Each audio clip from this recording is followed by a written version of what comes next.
Kemudian ya, ini permasalahan panjang, bukan pembicaraan kita itu. Ya. Al-qunut fi salatil fard. Artinya permasalahan membaca kunut subuh di waktu subuh. Ya, membaca kunut di waktu subuh. Maka jawabannya, tsabata anna an-nabiy sallallahu alaihi wasallam kana yaqnutu fin nawazil. Jadi pertanyaannya, apakah hukum berkunut di salat subuh?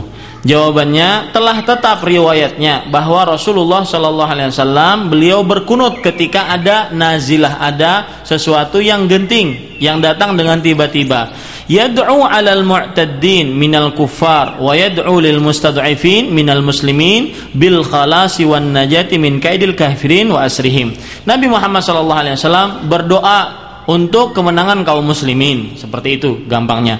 Tsumma taraka dzalik wa lam yakhussa bil qunuti fardan duna fardin. Kemudian Nabi meninggalkan kunut nazilah tersebut, dan Nabi tidak pernah mengkhususkan ya kunut di salat wajib, salah satu dari salat wajib, tidak pernah mengkhususkan. Ya dulu ala dzalika ma rawahu Anas anna an-nabiy sallallahu alaihi wasallam qanata syahran yad'u ala ahya'in minal arab thumma tarakahu. Hadis riwayat Imam Ahmad dan Imam Muslim. Yang menunjukkan akan hal ini adalah hadis Anas bin Malik radhiyallahu anhu, bahwa Nabi Muhammad sallallahu alaihi wasallam beliau berkunut 1 bulan penuh untuk mendoakan keburukan bagi salah satu kampung dari kampung Arab. Kemudian beliau meninggalkannya. Jadi beliau setelah berdoa kunut, beliau tinggalkan, tidak pernah beliau kerjakan lagi. Hadis ini diriwayatkan oleh Imam Muslim. Dan lafaz yang lain, qanata syahran hina qatal qurra fama raaitu hazina huznan qat ashadda min. Nabi Muhammad SAW berkunut hanya sebulan ketika para ahli baca Al-Quran meninggal. Dan aku tidak pernah melihat Nabi Muhammad SAW sedih seperti itu, sangat sedih sekali. Nah, ini menunjukkan bahwasanya Nabi Muhammad SAW pernah berkunut, tetapi kunutnya kunut nazilah, yaitu ketika terjadi keadaan yang genting. Hadis diriwayatkan oleh Imam Bukhari ya, dan juga sebuah hadis yang dari Al-Bara bin Azib radhiyallahu anhu, bahwa Nabi Muhammad SAW berkunut di salat maghrib dan salat fajar. Ini hadis riwayat Imam Ahmad dan Imam Muslim. Tapi yang dimaksudkan kunut di sini adalah kunut apa? Kunut nazilah, ya, bukan kunut salat fajar sebagaimana yang dipahami oleh beberapa orang. Nah, ini para ikhwah sekalian, bahwasanya Rasulullah Shallallahu Alaihi Wasallam beliau pernah mengerjakan kunut, tetapi yang dimaksudkan di sini kunut apa? Kunut nazilah, dan itu pun beliau kerjakan di 5 waktu, dan beliau juga mengkhususkan antara sholat maghrib dan sholat subuh. Jadi sedangkan berkunut, mengkhususkan kunut di sholat subuh, ya, mengkhususkan kunut di salat subuh sebagaimana pendapat Imam Syafi'i, wa dhahaba asy-Syafi'i ila anna al-qunuta sunnatun ba'da ar-ruku' min ar-rak'atil akhirah min as-subh. Dan Imam Syafi'i berpendapat bahwasanya kunut adalah sunnah setelah ruku' di rakaat terakhir di salat subuh. Yang mengatakan demikian sekelompok dari ulama salaf dan ulama yang generasi terakhir. Dan mereka berdalil dengan hadis Al-Bara bin Azib. Mereka berdalil dengan hadis Bara yang saya sebutkan tadi, hadis riwayat Muslim, bahwasanya Nabi Muhammad SAW berkunut di salat maghrib dan salat subuh. Tetapi yang dimaksudkan salat kunut kunut di sini adalah kunut nazilah. Kemudian maka dijawab, wa nuqisha bi anna an-nabiy sallallahu alaihi wasallam fa'ala dzalika fin nawazil faqat thumma tarak, wa bi annal hadits lam yakhussal qunut bil fajr bal dalla ala masyru'iyyatihi fil maghribi wal fajri fin nawazil. Ya, kita jawab pendapatnya Imam Syafi'i dan beberapa ulama yang lain bahwasanya kunut hadis yang dimaksudkan tersebut adalah hadis tidak mengkhususkan hanya di salat subuh, akan tetapi menunjukkan kepada pensyariatan kunut nazilah di salat maghrib dan salat subuh. Ya, dan ini ditunjukkan oleh hadis-hadis yang lain yang menunjukkan bahwasanya Nabi Muhammad SAW tidak mengerjakan kunut di salat subuh secara rutin, ya, secara rutin. Mereka juga berdalil dengan sebuah hadis, orang-orang yang mengatakan kunut di salat subuh itu mereka berdalil dengan sebuah hadis, yaitu yang diriwayatkan oleh Imam Ahmad dan juga Ad-Daruqutni, bahwasanya lam yazal yaqnut fi subhi hatta faraqad dunya. Nabi Muhammad SAW masih saja berkunut di salat subuh sampai meninggal dunia. Akan tetapi para ikhwah sekalian, hadis ini dinyatakan oleh para ulama ahli hadis, peneliti hadis, pakar hadis, bahwasanya hadis ini adalah lemah karena dia jalan dari Abu Ja'far Ar-Razi, yang mana kata Abdullah bin Ahmad, Abu Ja'far Ar-Razi ini laisa bil qawi, orang yang tidak kuat hafalannya. Dan kata Ali ibnul Madini, seorang pakar hadis, mengatakan innahu yakhlit, sesungguhnya dia hafalannya sering berputar-putar, ya, sering nyampur-nyampur hafalannya. Kemudian juga seorang pakar hadis Amr ibn Ali Al-Ghallas mengatakan beliau adalah saduqun sayyi'ul hafz. Beliau itu orang yang jujur tetapi hafalannya buruk. Kan ada orang jujur tapi hafalannya buruk, ya. Dia jujur, nggak pernah dusta, nggak pernah ini, tapi hafalannya buruk.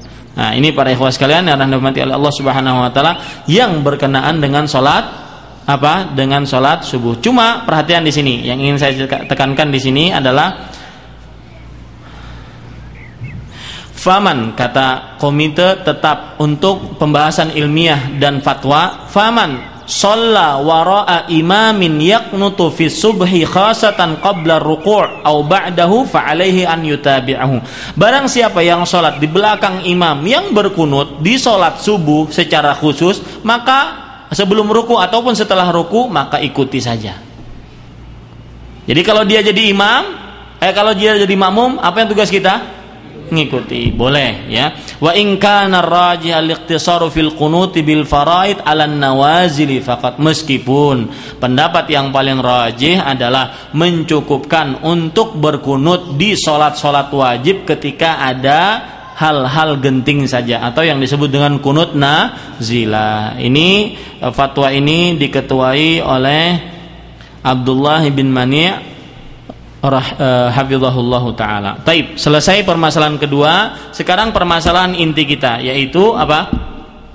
Yaitu keutamaan salat subuh. Perhatikan para ikhwah sekalian, yang ngantuk-ngantuk dibuka matanya.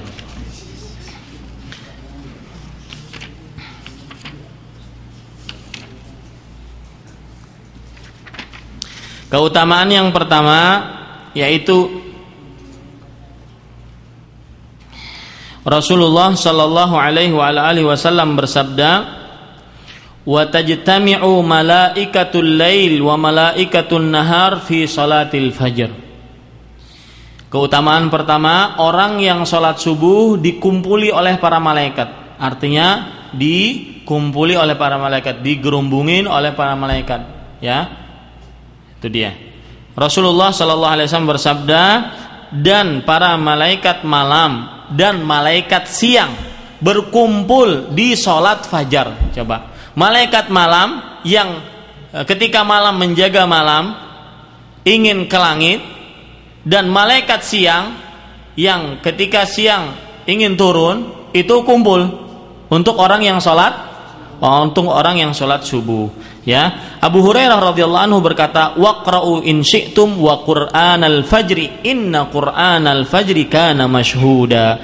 Dan salat subuh, sesungguhnya salat subuh itu disaksikan oleh siapa? Oleh para malaikat. Hadis ini diriwayatkan oleh Imam Bukhari dan Imam Muslim. Ini keutamaan yang pertama. Keutamaan yang kedua, para ikhwah sekalian, orang yang salat subuh di dalam jamaah, ya, secara berjamaah, maka dia di dalam jaminan Allah Subhanahu wa taala. Dia berada di dalam jaminan Allah Subhanahu wa taala. Sebagaimana dalam sebuah hadis yang diriwayatkan oleh Imam Muslim dari Jundub bin Abdullah radhiyallahu anhu, beliau berkata, Rasulullah sallallahu alaihi wasallam bersabda, "Man shalla subha fahuwa fi dhimmatillah." Barang siapa yang salat subuh, maka dia di dalam tanggungan, jaminan Allah Subhanahu wa taala. Fala yatlubannakumullahu min dhimmatihi bi syai'. Maka Allah tidak akan pernah meminta kepada kalian tanggungan jaminannya sama sekali.